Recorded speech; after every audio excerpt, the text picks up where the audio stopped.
छोटे से पहाड़ी गांव में आरव नाम का एक लड़का रहता था। उसका सपना था कि वो बड़ा होकर डाकिया बने, क्योंकि उसे लोगों तक खुशियां पहुंचाना अच्छा लगता था। लेकिन उस गांव में अब कोई चिट्ठियां नहीं लिखता था, सब मोबाइल पर बात कर लेते थे। इसलिए लोग आरव के सपने पर हंसते थे।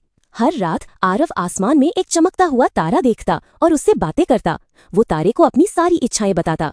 काश कोई मुझे भी एक चिट्ठी भेजे, सिर्फ मेरे नाम की। एक दिन सुबह उसके दरवाजे पर एक नीला लिफाफा पड़ा था। उस पर लिखा था, आरव, तुम्हारे लिए। वो हैरान था, गांव में किसी ने कभी उसे चिट्ठी नहीं भेजी थी। चिट्ठी के अंदर बस एक लाइन थी, तुम्हारा सपना किसी और की मुस्कान बनेगा। आरव ने सोचा शायद किसी ने मजाक किया है, लेकिन उसी दिन से उसने खुद चिट्ठियां लिखना शुरू कर दिया। गांव के बुजुर्गों को, अपने दोस्तों को, यहाँ तक कि उन लोगों को भी जिनसे उसकी कभी बात नहीं हुई थी।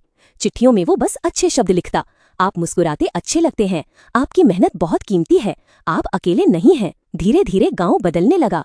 लोग फिर से चिट्ठियों का इंतजार करने लगे। जिनके पास बोलने के लिए शब्द नहीं थे वे लिखने लगे। गांव में रिश्ते फिर से जुड़ने लगे। एक रात आरव ने देखा कि आसमान का वही तारा अब पहले जितना चमक नहीं रहा। उसे चिंता हुई।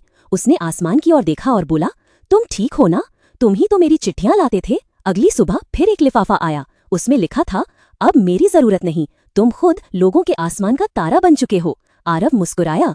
उस दिन उसे समझ आया कि असली डाकिया वो नहीं जो चिट्ठियां बांटता है, बल्कि वो है जो लोगों के दिलों तक उम्मीद पहुंचाता है। उसके बाद आसमान का वो तारा धीरे धीरे गायब हो गया, पर गांव में हर घर की खिड़की में एक छोटा सा दीपक जलने लगा। लोग कहते थे, ये आरव की चिट्ठियों की रोशनी है। और आरव, वो सच में डाकिया बना, लेकिन उसकी डाक में कागज कम और खुशियां ज्यादा होती थीं।